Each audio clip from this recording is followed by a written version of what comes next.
Bonjour, bon dia, bonjour à tous. On est le mardi, nous sommes le mardi aujourd'hui. La journée d'hier s'est bien passée pour mes rendez-vous, voilà.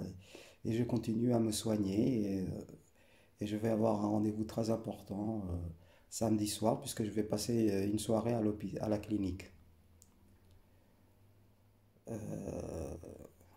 Muito bom dia, obrigado por ter partilhado as minhas videos.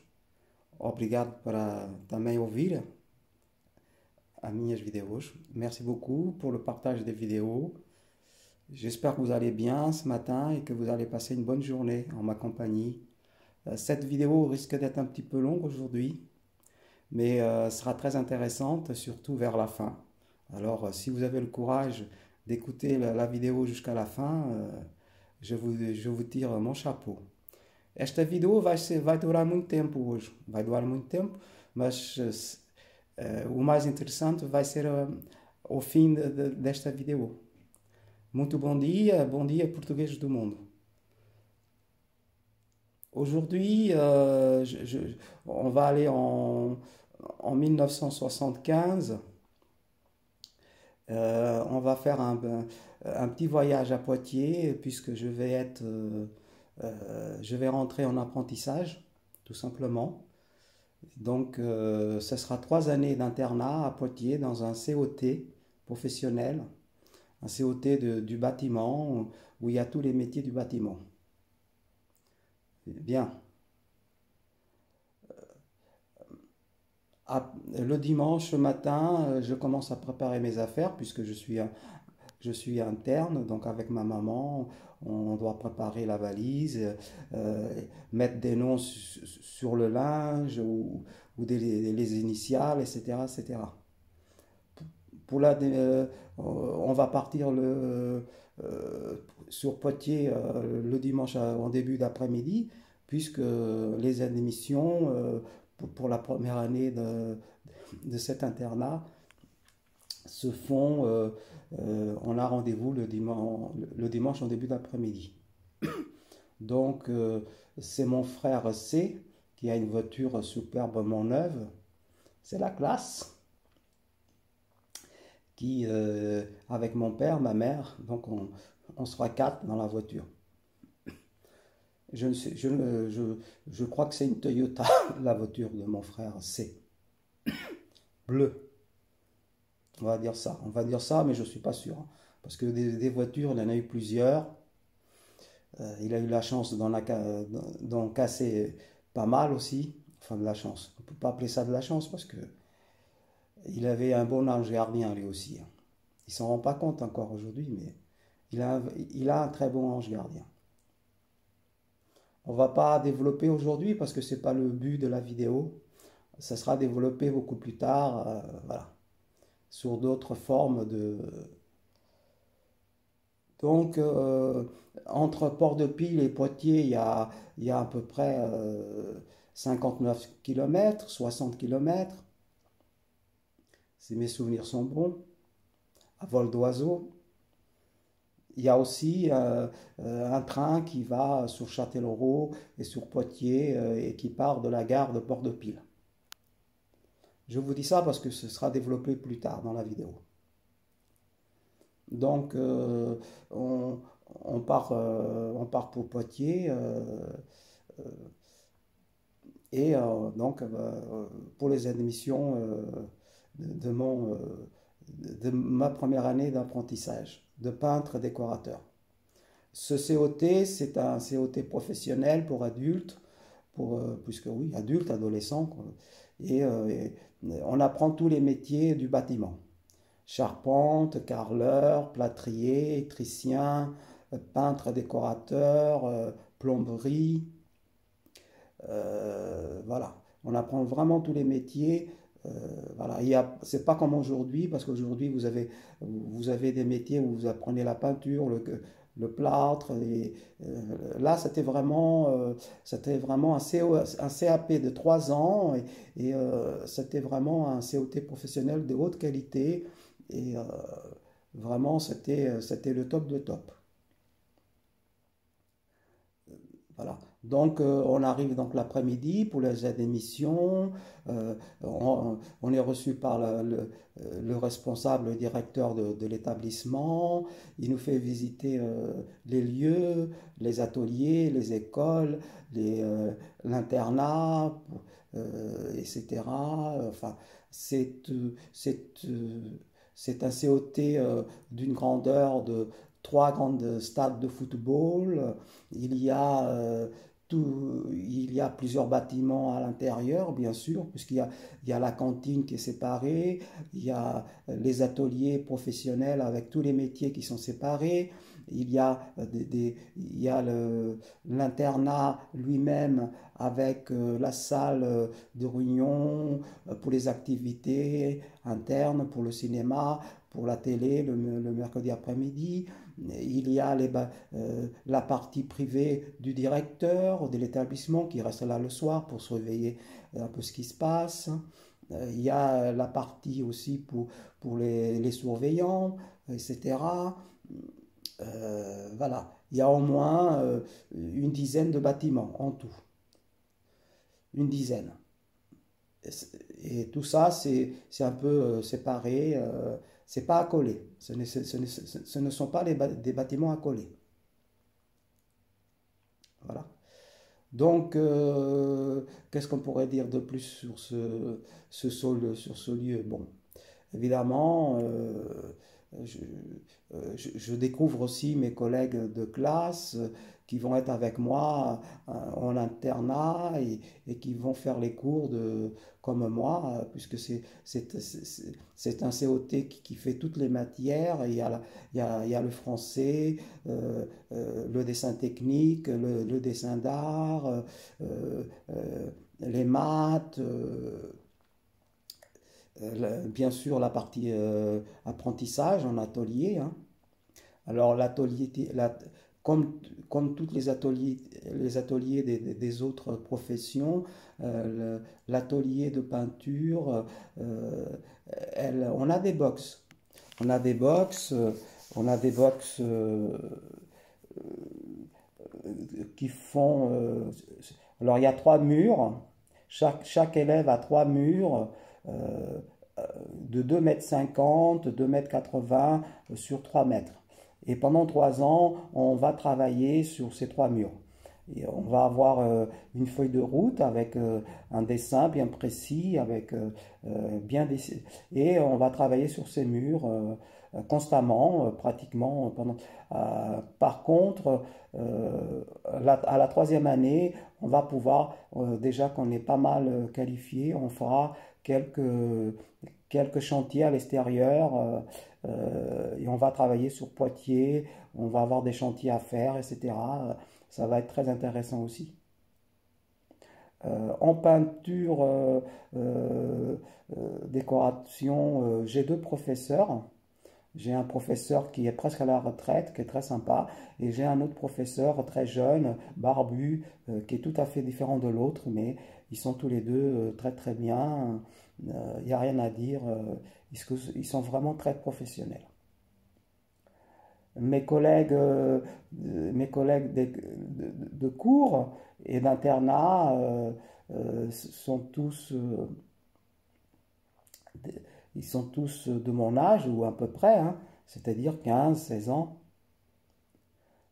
Très très vite, on va bien s'entendre, hein, il y a pas de problème comme à Dangessa Romain, il ne va pas avoir de bagarre ou de jalousie ou des choses comme ça. On va être vraiment euh, une bonne classe, on va bien s'épauler, soit pour les cours de français ou de dessin ou même pour l'atelier. On va vraiment faire une bonne équipe, on va s'épauler. Chacun a sa matière forte. Moi, ma matière faible, c'est le français et c'est la dictée. Ça n'a pas changé encore. Et dès en arrivant, la prof de français voit que j'arrive pas à écrire un seul mot en dictée. Je suis toujours en panique, je suis toujours paralysé, complètement paralysé par la dictée. Je suis tellement paralysé au premier conseil de classe, 3 mois après, il y a une réunion, bien sûr, avec tous les conseillers de classe, et on parle de moi. Et j'ai une prof de français qui est très sympa, très très sympa, parce qu'elle m'a sauvé la vie, encore une fois, cette prof, parce que figurez-vous qu'ils n'ont pas l'intention de me garder à cause de mon zéro en dictée. Cette prof va prendre ma défense et ça va me sauver. C'est les conseillers de classe qui, en sortant du conseil, me disent Abel, voilà, il s'est passé ci, ça, ça, ça. Je n'en menais pas large. Bien. La première année se passe à peu près normalement. Je commence à intégrer les cours de maths, des dessins techniques, ateliers. J'ai pas trop de retard. Je suis un élève posé, calme, sérieux, qui cause aucun problème au directeur. Ça aussi, ça va jouer beaucoup par rapport à toutes ces années d'atelier et d'internat, puisque c'est pas seulement les cours et les notes qui comptent, mais c'est aussi le comportement des élèves. Voilà. Très très vite, je vais avoir un petit groupe de copains. Il y aura Philippe, il y aura Henri, il y aura Dominique, Eric qui habite Port-de-Pile. Il est pas dans lui, il est plombier, donc tous les lundis matins, on part tous les deux à la gare de Port-de-Pile pour prendre le train pour Poitiers. Arrivé à Poitiers, Eric et moi, on doit marcher pour une bonne demi-heure, 35 minutes, pour monter au COT. Le COT se trouve sous les hauteurs de Poitiers. Quand vous arrivez à Poitiers par la nationale, sur le côté droit, il y a une grosse montée. Grosse. Et le COT se trouve tout là-haut, suspendu. Parce que si vous connaissez un peu Poitiers, vous savez un peu comment elle s'est fait. Donc, nous deux, quand on arrive à la gare, on doit faire toute une partie montante à pied avec notre sac et nos devoirs et nos cahiers. Dès le lundi matin, c'est la course pour arriver à l'heure, puisque le train, lui, ne va pas partir plus tôt pour nous donner 5-10 minutes d'avance pour être à l'heure au COT. Donc tous les lundis matins, c'est la course. On doit se dépêcher et il ne faut surtout pas que le train soit en retard. Avec Eric, ça se passe très bien. C'est un garçon posé comme moi, sérieux, qui travaille bien à l'école. On ne suit pas les mêmes cours puisque lui, il est plombier, mais tous les vendredis soirs et tous les lundis matins, on se retrouve pour le train. Et bien sûr, on se revoit en cours, dans la cour de création, le mercredi après-midi, puisqu'on a après-midi libre. Toutes les semaines, on a le mercredi après-midi de libre et on peut soit sortir du COT pour aller se promener en ville, soit avoir des activités culturelles, faire du football pour ceux qui aiment, regarder la télévision dans une salle où il y a et l'hiver, quand il fait très froid, il y a des projections de films ici aussi. Il y a plusieurs activités comme ça. Moi, les premières années, je ne sors pas, je reste dans la salle culturelle, on regarde beaucoup la télé à cette époque-là. Il n'y a qu'en troisième année que je commence à sortir et aller faire un petit tour en ville et faire les grands magasins. On allait au printemps à Poitiers, je traînais au printemps souvent, sans un centime en poche pour passer le temps comme ça. Souvent j'étais seul car mes copains, ils avaient tous, soit ils faisaient du football, moi comme à l'époque encore, j'étais pas trop football à l'époque, donc je n'avais aucune activité sportive. Moi j'étais plutôt culturel, j'aimais le cinéma, j'aimais la musique, des choses comme ça, des choses posées. En troisième année, il va se passer quelque chose d'un peu particulier. Un jour, après le déjeuner, j'ai une douleur très très forte au ventre. Très très forte. Évidemment, dans un COT, il y a une infirmerie. Je vais à l'infirmerie. L'infirmière, c'est une dame qui a plus de 60 ans, qui est déjà largement près de la retraite. Elle me prend la température, etc. Elle me fait attendre dans une salle de l'infirmerie pour voir ce que ça va donner, parce qu'elle-même, elle ne sait pas ce qui se passe. Et de temps en temps, elle va venir me voir, comment ça va, est-ce que ça va mieux, ton ventre, etc., etc. À un moment donné, je commence à me rouler par terre et j'ai très très mal, je ne peux plus tenir. Après 4 heures, 3 heures à souffrir comme ça dans cette salle d'attente de l'infirmerie, elle décide de m'emmener à l'hôpital. On va donc à l'hôpital de Poitiers, le plus proche, aux urgences.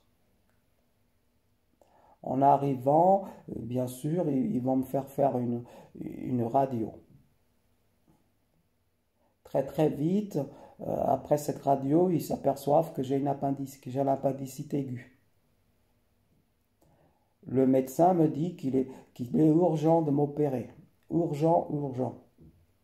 L'hôpital n'aura même pas le temps de convoquer d'appeler mes parents, puisqu'à l'époque c'est très difficile déjà. Hein. Vous comprenez bien qu'on n'a même pas le téléphone à la maison déjà. C'est le COT qui va donner l'accord pour l'opération, tellement que c'est urgent. Il n'y a pas le choix. Il faut que je sois opéré de toute urgence. L'opération se passe bien.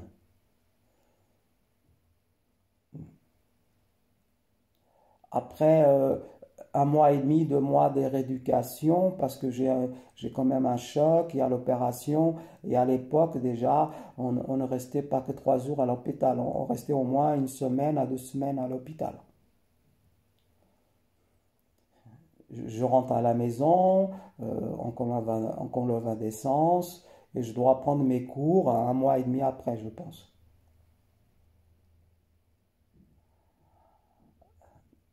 Un mois après cette première opération,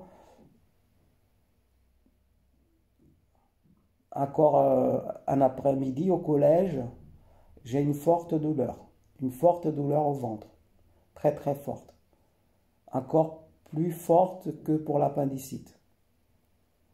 Rebelote, je vais à l'infirmerie. C'est toujours la même infirmière. Elle ne comprend pas ce qui se passe. Rebelote, elle me met en attente dans une salle de l'infirmerie pour venir me voir de temps en temps et savoir ce qui se passe. Elle ne comprend pas ce qui se passe. Là, c'est beaucoup plus grave que la première fois.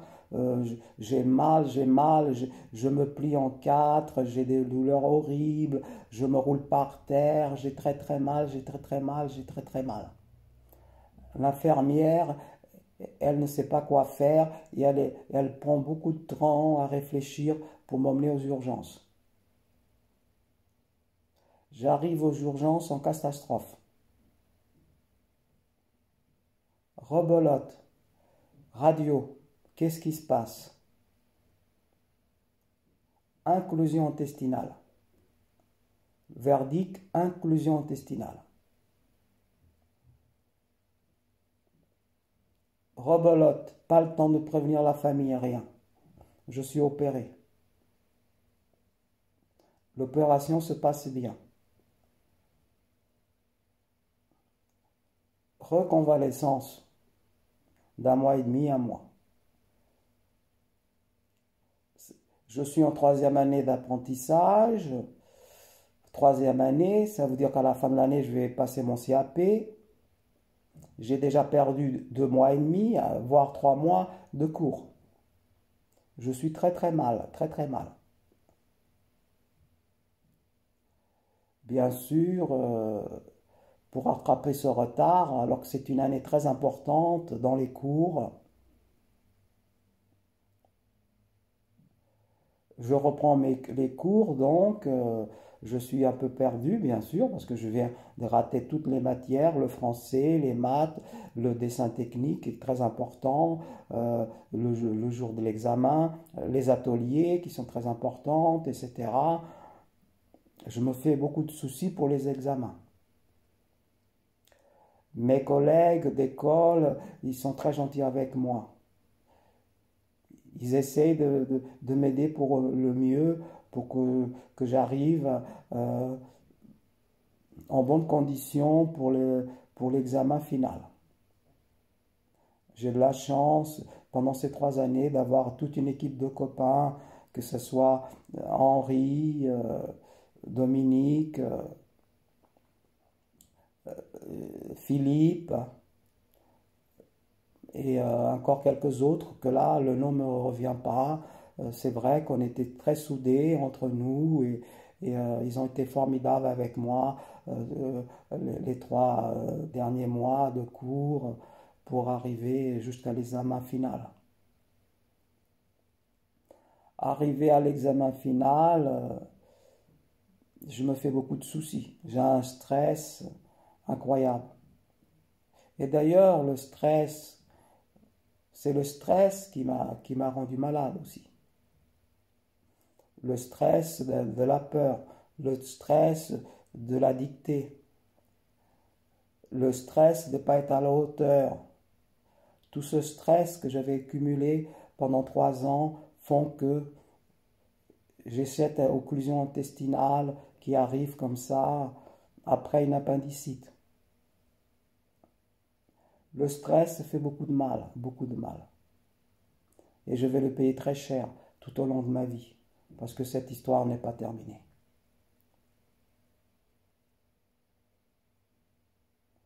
Il y a quelque chose de positif aussi qui se passe pendant ma dernière année de cours au COT de Poitiers. Il se trouve que l'infirmière m'avait fait des petits travaux le week-end de peinture chez elle. Et moi, j'avais accepté et elle m'avait donné la pièce. Avec l'argent que l'infirmière m'a donné, je me suis acheté une petite radio, toute petite. Cette radio, c'est un peu mon porte-bonheur puisqu'elle va me faire, pendant la récréation, j'ai ma petite radio avec moi et j'écoute RTL. Un jour, en plein après-midi, après le déjeuner, on a une grande pause et j'écoute RTL comme tous les après-midi. J'écoute Anne-Marie Pesson, j'écoute Les Grosses Têtes, j'écoute La Valise RTL à l'époque, j'écoute André Torrent, le hit paradin, j'écoute Les Routiers sont sympas, qui n'existe plus. Et voilà qu'un après-midi, je ne saurais pas vous dire le mois ni le jour, mais c'était avant mes 18 ans, puisque je suis du mois d'octobre. Il y a une chanson qui va changer le cours de ma vie.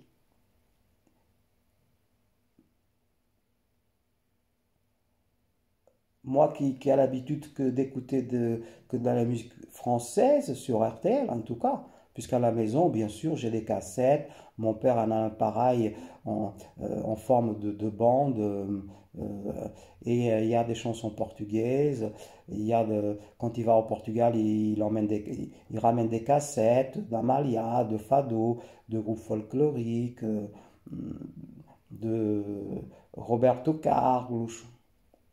Carlos do Carmo. Mais Amalia Rodriguez. Ce jour-là, voilà une chanson portugaise qui passe sur RTL. Parfois, je dis bien, il y avait Amalia qui passait quand même, hein. Mais très peu, très peu. Mais là, ils mettent une chanson que je connais pas. Mais je dis, mais c'est pas Amalia qui chante. J'ai un petit doute, hein. C'est du 100% portugais, mais c'est quoi cette chanson?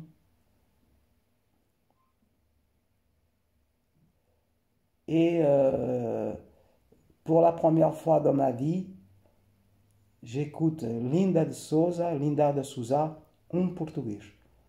La la la la la la la la la la la la. La la la la la la la la la la la la. Alam tali dali dali dadam. Una na na na ni na na na na. Nani nani na na na ni na na na na. Portugais, Linda Souza. Mais qu'est-ce que c'est que ça? Je suis, mes yeux se sont agrandis, j'ai eu un bonheur intérieur, quelque chose qui s'est passé tout d'un coup. Je suis venu amoureux de cette chanson. J'avais pas encore vu la tête de la chanteuse et rien du tout. Linda de Souza, portugais.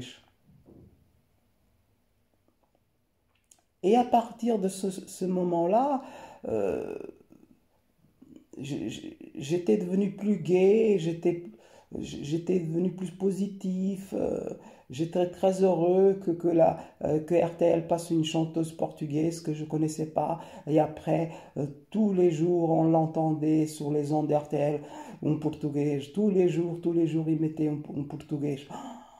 Oh là là là, j'étais très fier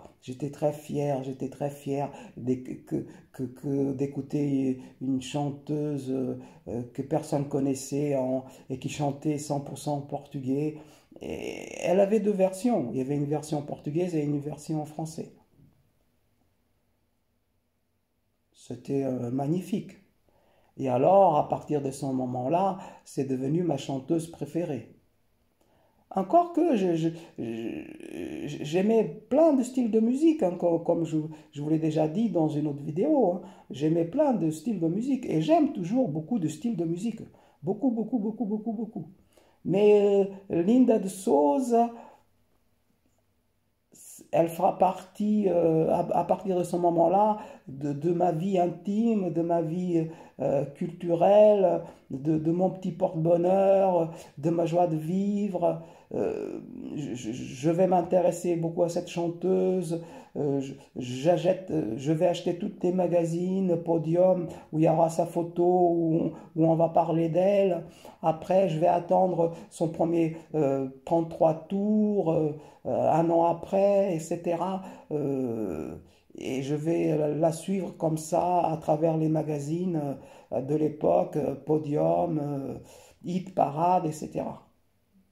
Ça va devenir vraiment mon moteur, mon essence de gaieté. C'est extraordinaire. Elle va complètement transformer ma vie, me donner de la joie, du peps. Elle va m'encourager à me battre, à être plus gai dans la vie, à voir les choses plus positivement. Et surtout, elle va faire que je me sens bien euh, parce que je me dis dans ma tête, si elle a pu le faire, moi aussi je peux le faire. Et j'étais très fier par rapport à mes copains de classe, à mes copains de l'époque, de mon âge.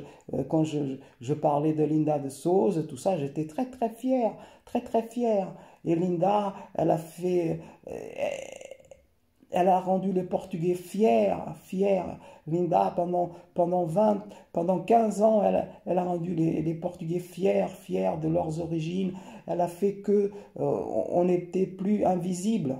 On est venu, d'un seul coup, Linda, elle a rendu les Portugais visibles. Les maçons, les peintres, les carreleurs, les femmes de ménage, les femmes de chambre, les concierges portugaises. Linda, elle a rendu les Portugais visibles. C'était extraordinaire.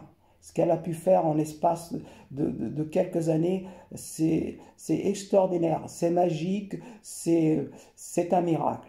C'est un miracle, c'est un miracle, c'est un miracle. Voilà, je ne vous en dirai pas plus parce que ça sera beaucoup plus développé dans mes prochaines vidéos, dans mon livre, s'il sort un jour. Voilà, vous avez compris à peu près ce que Linda de Sauze a fait. C'était mon médicament. Linda de Souza est devenue mon médicament constant pour mes chagrins d'amour, pour mes petits malheurs au quotidien, dans le travail, et tout, ou amoureux. Bon, bah écoutez, je vous souhaite une très bonne journée. Muito obrigado. Passem um bom dia. Bom dia aos portugueses do mundo. Adeus. À la prochaine. Soyez forts, soyez forts, soyez forts.